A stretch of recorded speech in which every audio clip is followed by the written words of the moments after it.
बहुत समय पहले की बात है। एक श्यामपुर नाम का एक गांव था, उसमें दीनानाथ का परिवार रहता था। दीनानाथ ज्वेलरी का धंधा करता था, उससे वो अपना घर चलाता था। दीनानाथ रोज अपनी दुकान जाता और टाइम से घर आ जाता था। सब हंसी खुशी परिवार में रहते थे। दीनानाथ की एक बेटी थी जिसका नाम सरोज था, जो कॉलेज में पढ़ाई करती थी, और एक बेटा राजेश था जो 8वीं क्लास में स्कूल में पढ़ाई करता था। सब बहुत ही अच्छा चल रहा था। दीदी मेरे अच्छे नंबर आएंगे। नहीं, मेरे आएंगे। तुम्हारे कैसे आएंगे? मेरे आएंगे। एक बार दीनानाथ बहुत जोर के बीमार पड़ गए। वो कुछ दिन हॉस्पिटल में रहे। दीनानाथ की पत्नी मंजू देवी उस दौरान अपने पति के पास हॉस्पिटल में ही रही। सरोज घर से राजेश के साथ खाना भेज दिया करती थी। माँ, मुझे नहीं लग रहा है कि पापा को फायदा हो रहा है, तो ऊपर वाले पे भरोसा रखो बेटे। कुछ दिनों बाद दीनानाथ दुनिया छोड़ के चल बसे। माँ, पापा नहीं रहे, घर का गुजारा कैसे चलेगा? कैसे हमारी फीस? बेटे, ऊपर वाले जो करेगा अच्छा ही करेगा। मैं हूँ ना, सरोज है, तुम्हें क्या चिंता? सरोज, तुम अपने कंपटीशन की तैयारी क्यों नहीं कर रही हो? माँ, वो क्या है कि मैं अब कुछ काम कर लूँ, आप बोलो तो, क्योंकि अब घर का खर्च। माँ, मुझे भी अपनी फीस जमा करवानी है, कल मास्टर जी बोल रहे थे। दीनानाथ के जाने के बाद घर में कुछ दिक्कत नहीं आई, लेकिन कुछ दिनों बाद उनके घर में पैसों की कमी होने लगी। मम्मी जी, आप कहे तो पास में स्कूल है, मैं उसमें पढ़ाने जाऊँ बच्चों को, और इससे अपना घर भी चलेगा और कोई तकलीफ़ भी नहीं होगी। क्यों नहीं बेटी, जाओ, लेकिन याद रखना वो स्कूल ज़्यादा दूर ना हो। अच्छा ही है, हाँ, तुम्हारा भी टाइम पास हो जाएगा। ठीक है मम्मा, ठीक है। तो फिर मैं सर को हाँ बोल दूँ और चली जाऊँ।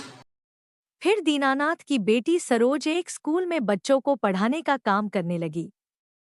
लेकिन ये सब काफी नहीं था। इससे उनका घर चलना मुश्किल हो रहा था।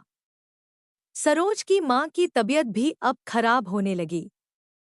उसे भी हफ्ते में एक बार हॉस्पिटल दिखाना पड़ता और दवाई दिलवाना पड़ता था। सरोज का भाई जो स्कूल जाता, उस पर भी पढ़ाई का पैसा खर्च होता। घर चलाना जो सरोज के लिए चुनौती बना हुआ था, उसकी सैलरी बहुत ही कम थी। उसके परिवार को बहुत दिक्कतों का सामना करना पड़ रहा था। एक दिन सरोज और मां मंजू देवी ने सोचा कि क्यों न दुकान बेच दे और जो पैसा आएगा उससे जिससे उधार लिया दे दे और घर चलाए। राजेश की स्कूल भी खुलने वाली है, उसकी फीस जमा करा दे, कुछ लोन लिया वो चुका दे, बाकी पैसा काम आएगा। फिर एक दिन मंजू देवी और सरोज ने अपने पापा की दुकान को एक आदमी को बेच दी। उससे जो पैसा आया, ठीक है माँ जी, आज से ये दुकान मेरी हो गई है। चलो अच्छा, तो मैं अब चलता हूँ। उन पैसे में से लोन चुकाया और जिससे उधार लिया उन सबका दिया, और राजेश की स्कूल फीस जमा करवाई।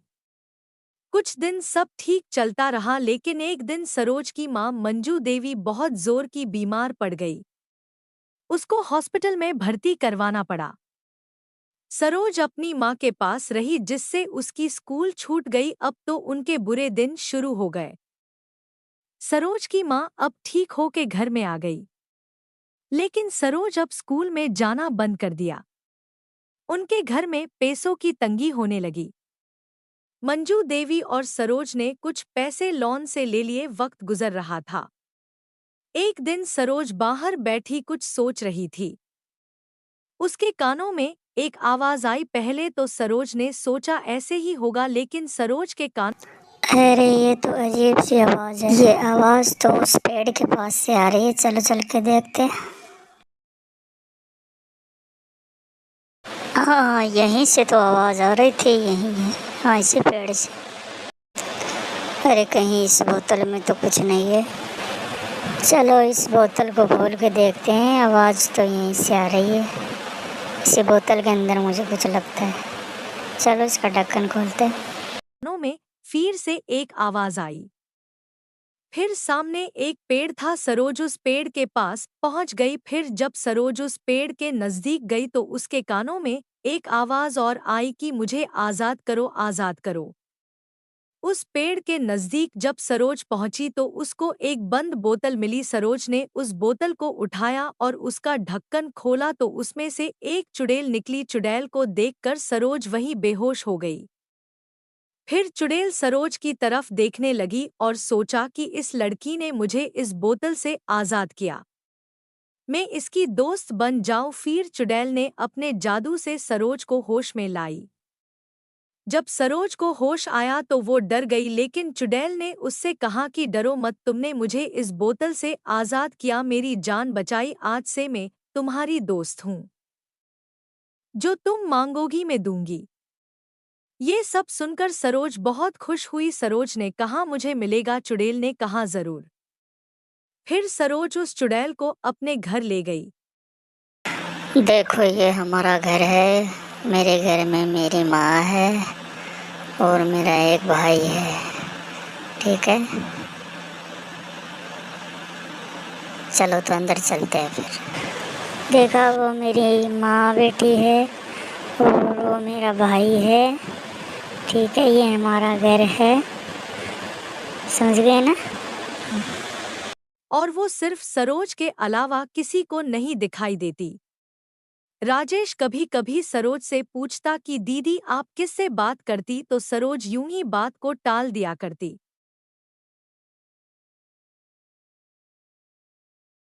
देखो मंजू देवी, कल मुझे मेरे पैसे मिल जाने चाहिए।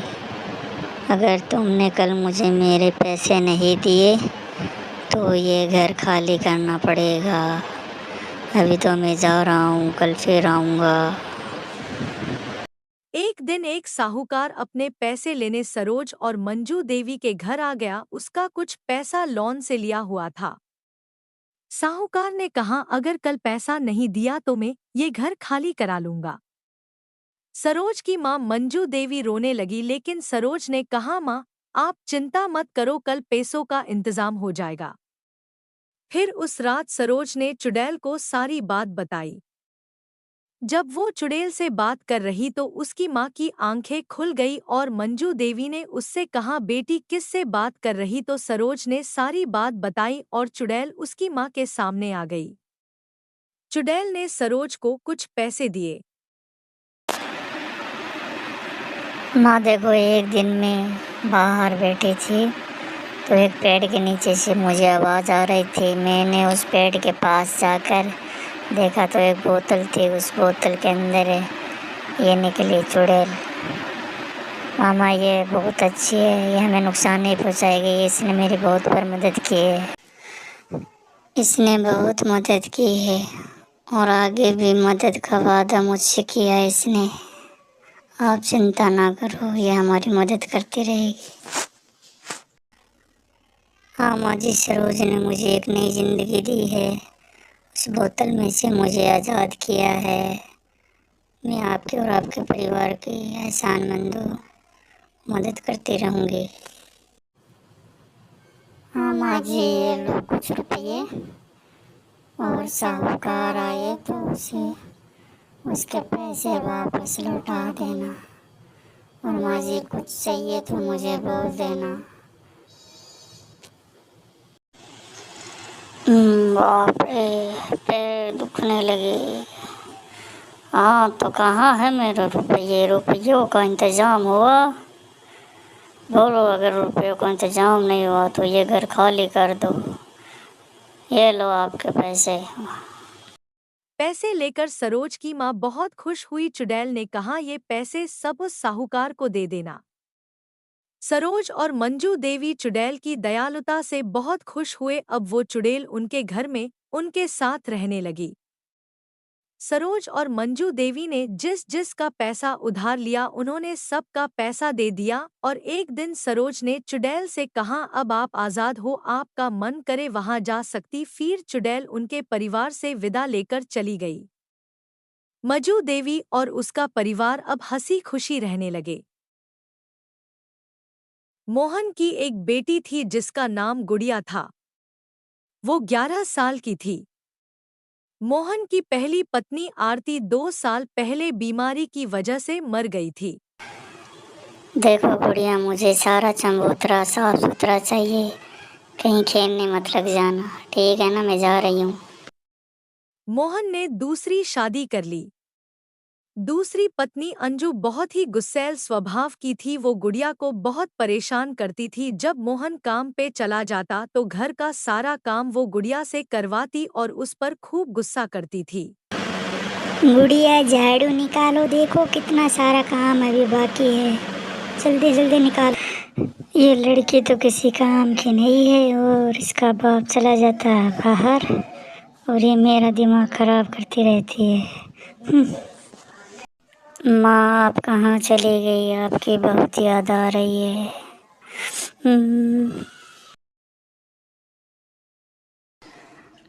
अरे, घर का तो सारा काम अभी बाकी है और तुम यहाँ क्या सुबह रही हो? चलो जल्दी बाहर आओ और झाड़ू लगाओ, चलो आ जाओ। एक बार मोहन किसी काम के सिलसिले में अपने घर से कहीं बाहर चला गया तो पीछे से अंजू ने गुड़िया को मारने की प्लानिंग की। वो उसे रात में बाहर ले गई और एक कुएं पर ले जाकर उसे धक्का दे दिया। चलो गुड़िया, आज हम अपने खेतों में चलते हैं, बाबूजी के खेत है, वहाँ चलेंगे। अरे गुड़िया, कुएं में देख पानी तो है क्या? बहुत जोर की प्यास लगी है, चलो देखो पानी है या नहीं है। गुड़िया कुएं में जा गिरी। उसे मरा समझकर अंजू घर लौट आई, लेकिन कुएं के पास एक पेड़ पर एक चुड़ैल रहती थी। वो ये सब देख रही थी। चुड़ैल ने कुएं के अंदर से गुड़िया को निकाल लिया और उसकी जान बचाई। गुड़िया ने चुड़ैल से पूछा, आप कौन हो? तो चुड़ैल ने कहा, मुझे चुड़ैल माँ बोल सकती हो? गुड़िया ने कहा, ठीक है। फिर गुड़िया ने चुड़ैल माँ को सारी बातें बताई। ऐसे आप कौन हो? तुम मुझे चुड़ैल माँ बोल सकती हो? कि उसकी माँ अब उस दुनिया में नहीं है और उसकी सौतेली माँ उस पर बहुत जुल्म करती है, घर का सारा काम भी करवाती है, फिर भी प्यार नहीं करती और खाने को भी बहुत कम देती है। पापा जब घर से चले जाते तो मारती है। फिर चुड़ैल ने कहा, ठीक है, आज से वो तुम्हें नहीं मारेगी, मैं उसको सबक सिखाऊंगी। मेरी माँ मुझे मारती भी है बहुत। चुप हो जाओ गुड़िया, आज के बाद वो तुम्हें कुछ नहीं बोलेगी। फिर चुड़ैल माँ उसी रात गुड़िया के साथ उसके घर चली जाती है और चुड़ैल कहती, तुम सो जाओ। गुड़िया सो जाती है। जब अंजू सुबह उठती है तो गुड़िया को देखकर और ज्यादा सोच में पड़ जाती है। वो सोचती है, इसको तो मैंने कुएं में धक्का दिया था। ये यहाँ कैसे? फिर मोहन आ गया। वो अंजू को देखकर कहने लगा, अरे क्या देख रही हो? तब बात टालते हुए अंजू ने कहा, कुछ नहीं जी। यूं ही बस। फिर मोहन काम पे चला गया और जब गुड़िया उठी तो अपनी सौतेली माँ को देखकर कहने लगी, माँ, मैंने आपको माफ कर दिया। पापा को मैं कुछ नहीं बताऊंगी। क्या अब तो आपका प्यार मुझे मिलेगा?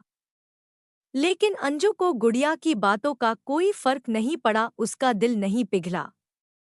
फिर से वो गुड़िया के साथ वही हरकतें करती, लेकिन अब चुड़ैल माँ गुड़िया के साथ थी।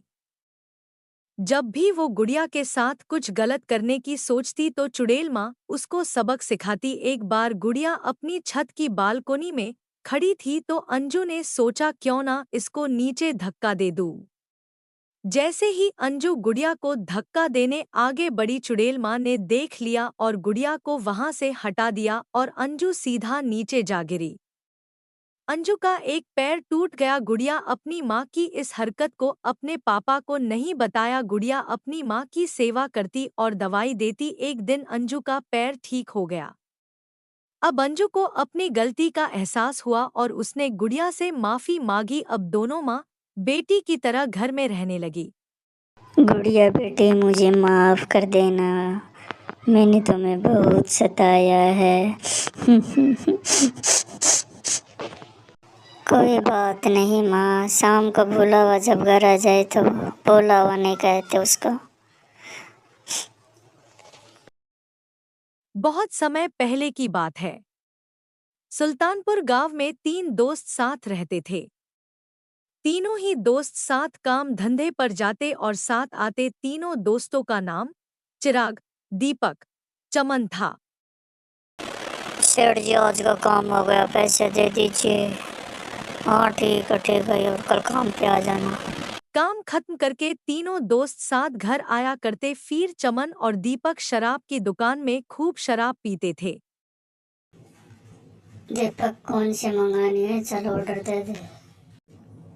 अरे वेटर, एक गिलास पानी और दे दे यार, एक गिलास पानी दे। उधर चिराग समय का बहुत पाबंद था। वो समय पर घर आ जाया करता था।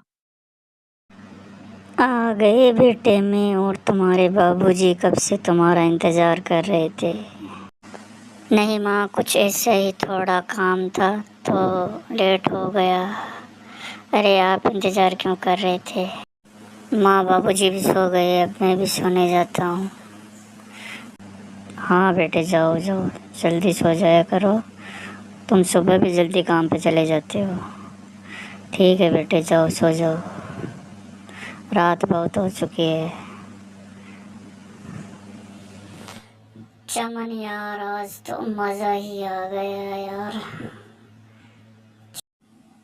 मुझे लगता है आज हम दोनों ने ज़्यादा ही पी लिए। अरे गिर न जाना यार दीपक। अरे दीपक दीपक, क्या हुआ? कल हमें इसी घर के अंदर आना है और इस पूरे मकान के अंदर और बाहर कलर करना है। चलो तो अब चलते हैं, कल जल्दी आना है। चलो तो आज का काम खत्म हो गया, कल फिर आएंगे। अरे ये चमन और दीपक यहाँ क्या कर रहे? अरे काम पे नहीं चलना है दोनों को? क्या हुआ आज? अरे आज मुझे और दीपक को कोई ज़रूरी काम है, ऐसा करो तुम चले जाओ आज। एक बार तीनों दोस्तों को शहर में एक बहुत बड़ा काम मिला। कुछ दिनों बाद जब उनको उनकी मेहनत के पैसे मिले तो चिराग को सबसे ज्यादा पैसे मिले और दीपक और चमन को चिराग से आधा पैसा ही मिला। क्योंकि वे दोनों नशा करके कभी कभार छुट्टी मार लेते, लेकिन चिराग रोज काम पर जाता। अरे चमन यार, आज तो चिराग के घर चलते हैं दोनों, वहीं चाय पानी पियेंगे। फिर एक दिन दीपक और चमन चिराग से मिलने उनके घर जा पहुंचे। चिराग भी उसी समय अपना काम खत्म करके घर आया था। चिराग ने घर आते ही अपनी माँ को कुछ रुपए दिए। उसकी माँ ने वो रुपए लेकर अपनी अलमारी में रख दिया। चमन और दीपक ने ये सब देख लिए और उनके मन में लालच पैदा हो गया। फिर चिराग की माँ ने उनके लिए चाय बनाई। वे चाय पीकर चले गए। चिराग और उसकी माँ दीपक और चमन को गेट के बाहर तक छोड़ने आए और सब अपने अपने घर चले गए। चिराग रोज काम पर चला जाता था, लेकिन दीपक और चमन कुछ दिन से काम पर नहीं जा रहे थे। वे दिन भर जुआ खेलते और खूब दारू पीते। एक दिन दीपक और चमन के पास जितने पैसे थे सब खत्म हो गए। फिर दोनों ने मिलकर एक प्लान बनाया कि क्यों न चिराग के घर पर जो पैसा है सब चोरी कर ले और कुछ दिन खूब मजा करे। अब दोनों दोस्त चिराग के घर चोरी करने की प्लान बनाने लगे, लेकिन उनको मौका नहीं मिल पाता था।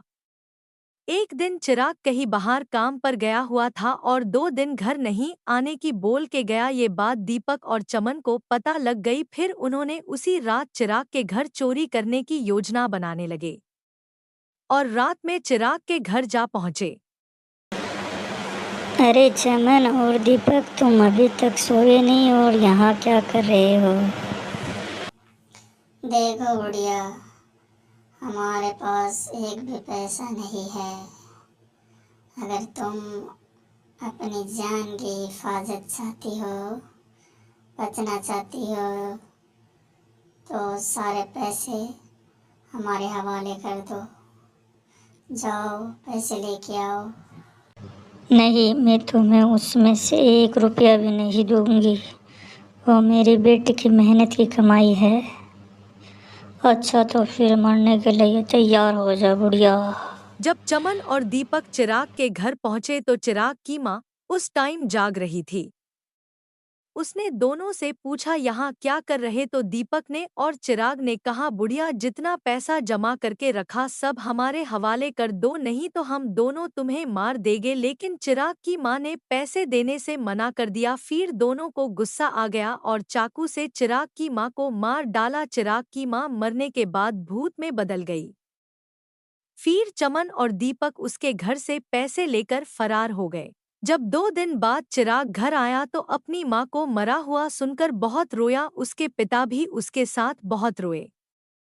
फिर कुछ समय बाद उसकी माँ का भूत उसके पास आया और कहा कि बेटे मुझे तुम्हारे दोस्तों ने मार डाला। वे पैसे चुराने अपने घर पर आए थे लेकिन मैंने उन दोनों को पैसे नहीं दिया तो चाकू से मुझ पर हमला कर दिया। चिराग भूत की बात सुनकर और गुस्सा हो गया और सुबह पुलिस स्टेशन जा पहुंचा और इंस्पेक्टर को सारी बातें बताई। इंस्पेक्टर ने चिराग की सारी बातें सुनी और उसको विश्वास दिलाया कि आपकी माँ के कातिल को जल्द ही पकड़ लिया जाएगा। आप दोनों घर जाके आराम करो, हम उनको जल्द ही पकड़ लेंगे। चमन और दीपक की बातें गांव के सभी लोगों को पता लग गई। वे दोनों गांव से बाहर इधर उधर भागते फिर रहे थे। एक दिन दोनों शराब की दुकान पर शराब पी रहे थे। गांव वालों ने पुलिस को सूचना दे दी। फिर पुलिस दोनों को पकड़ के ले गई और जेल में बंद कर दिया और दोनों को आजीवन कारावास की सजा सुनाई गई।